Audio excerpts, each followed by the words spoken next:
Provável escalação do Santa Cruz para enfrentar o Itabaiana. Daqui a pouco, 8 da noite, na Arena de Pernambuco, está aqui na tela.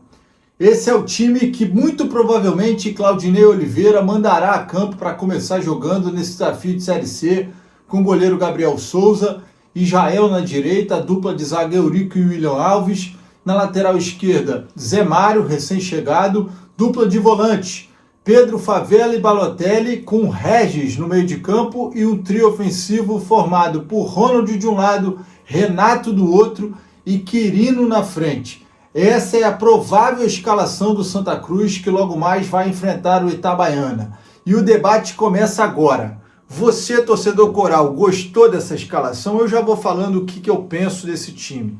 A gente está vendo aí basicamente uma equipe com 8 remanescentes do Campeonato Pernambucano do elenco anterior à chegada de Claudinei Oliveira. Ao todo foram 15 reforços desde que ele chegou e um pouquinho antes até a chegada de Heron, por exemplo.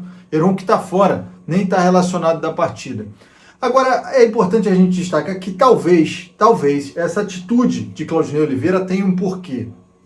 A história de vestiário, de não perder elenco, porque alguns jogadores se sentiriam desprestigiados com a chegada de novos atletas. Bom, essa pode ser realmente a fala, o discurso oficial do clube, mas o fato é que o time do Santa Cruz precisava ter um pouco mais, na minha opinião, de jogadores dos contratados nessa equipe titular. E eu começo principalmente pelo lado direito com o Israel, onde Thiago Enes, para mim, pede passagem e ao longo da competição será titular nessa posição. Mais do que isso, eu queria falar também sobre a dupla de volantes. Pedro Favela e Balotelli, os dois juntos, tiveram algumas atuações relevantes no início do ano, porém também críticas muito fortes, especialmente Pedro Favela, pela questão de não conseguir pisar na área adversária e não ser toda essa compensação defensiva em equilíbrio com o Balotelli. Um time que contratou Léo Costa, Silva, Fabinho, me soa com uma certa surpresa ver o meio de campo formado com 2 jogadores que estavam no Campeonato Pernambucano e não jogadores recém-chegados, pelo menos um deles, para fazer esse equilíbrio. Balotelli e Fabinho, Balotelli e Léo Costa, ou Balotelli e Silva, enfim. As possibilidades eram muitas, mas Claudinei Oliveira, pelo que tudo indica, vai manter a dupla de volantes que começou o Campeonato Pernambucano. Mais do que isso, a gente também precisa falar sobre o setor de criação.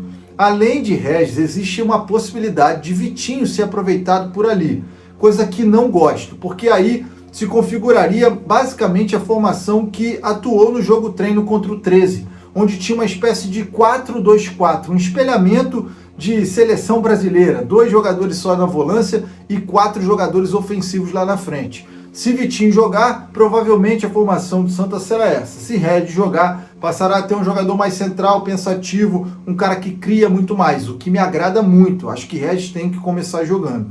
Em relação ao trio ofensivo, formado por Renato, Ronald e Quirino. Daí só um jogador dos contratados, dos chegados até agora para o Santa Cruz nesse time titular. E Renato e Quirino formam uma dupla de jogadores que a torcida do Santa está com a paciência aqui. Especialmente Quirino, que é um jogador que não performou no Campeonato Pernambucano, mas Claudinei disse que vai recuperar o camisa 9. E esse discurso de recuperação também valeu para Renato. Agora, no cenário de estreia, Arena de Pernambuco, eu não iria com uma escalação dessa. A começar porque a gente sabe que a rusga da torcida existe.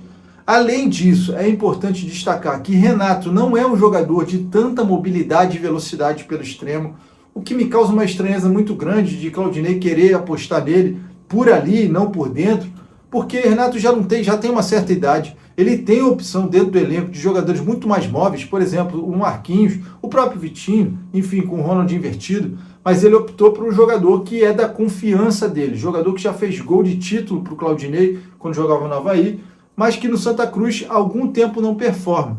E aí fica aquele debate também interessante sobre dar confiança ou perder de vez a confiança, porque uma atuação ruim de Renato e Quirino na estreia da Série C pode ser gota d'água para sacramentar qualquer tipo de participação deles no elenco.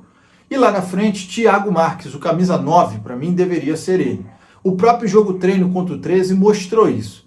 Ele é um centroavante que, apesar de ter 38 anos, ele tem sim faro do gol e vive um melhor momento do que Quirino. No jogo treino, o time do Santa, com esse ataque, que provavelmente será o ataque titular contra o Itabaiana, passou zerado. Essa é que é a realidade. Nem Quirino nem Renato marcaram. O time teve ali muitas opções ofensivas, mas pouco poderio de converter as oportunidades em gol. E com o Thiago Marques isso mudou completamente. Ele entrou na segunda etapa, o treino foi dividido em 3 etapas de 30 minutos, e não 2 tempos de 45, e ele entra no segundo tempo, nessa segunda etapa, e faz 2 gols. Ou seja, manda um recado direto. O treino não foi transmitido por nenhuma empresa, não passou no canal do clube, mas a informação chegou, gente. E que desde o momento que chega a informação de que Thiago Marques fez 2 gols no jogo treino, isso naturalmente faz com que aumente-se uma pressão, até mesmo sobre Quirino, e dê créditos a Thiago Marques, que é um jogador que aqui em alguns momentos eu até questionei se valia a pena a contratação ou não, mas o bacana é a gente reconhecer o momento que ele está passando. Vive um grande momento, fez uma boa atuação no jogo treino e para mim a meritocracia tem que prevalecer. E não esse aspecto adotado por Claudinei, que respeito, mas não concordo. Já recuperar os atletas. Recuperar os atletas é botar o Quirino no segundo tempo, quando estiver ganhando de 2-0, dar a ele minutos, uns 30, 20 minutos de jogo, para ele voltar a ganhar um pouco mais de confiança, inclusive fazer gols. Isso é dar recuperação e dar confiança para os atletas. Agora, o Claudinei pode estar tendo uma estratégia que pode sair pela culatra, que pode causar ainda mais rusga, ainda mais animosidade com Renato e Quirino. Mas é a formação que Claudinei resolveu apostar. Quero saber de você, torcedor coral. Você acha que essa é a formação ideal para o jogo contra o Itabaiana? Porque tem isso também, né? Do outro lado, o Itabaiana muito provavelmente virá com um 4-3-3. Muito provavelmente pelo estilo que Gilson Kleina gosta de implementar nos seus times. Já fiz um vídeo aqui anteriormente falando sobre isso.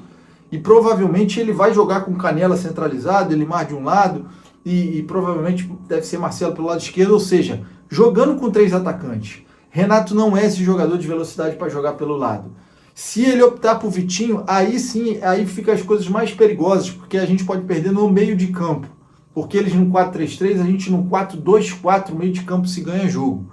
E com Favela e Balotelli, o time não é zero criativo. Isso é um consenso, né, gente? Então é isso. Quero saber a sua opinião, torcedor coral. Se você gostou da escalação da prévia, não está confirmada ainda, mas a especulação é de que essa será sim a escalação que Claudinei Oliveira mandará a campo contra o Itabaiana na estreia da Série C, daqui a pouco, 8 da noite, na Arena de Pernambuco. Não é o que me agrada, mas vamos lá. Deixando claro uma coisa aqui. Não me agrada, porém apoiarei. Vou apoiar, vou ficar torcendo na expectativa para que dê certo e queime minha língua e venha aqui depois num vídeo falando deu certo, funcionou, 2 gols de Renato, 2 gols de Quirino, enfim. Mas não era o meu desejo, não era o que eu imaginava. Você, torcedor coral, gostou da escalação? O que você faria diferente? Bota aqui a sua escalação para a gente debater nos comentários. E claro, não esquece de ativar o sininho, deixar o seu like, seu joinha para que mais pessoas possam receber esse vídeo e se inscrever no canal. Até o próximo vídeo e que venha a vitória do Santa, independente de escalação para cima do Itabaiana.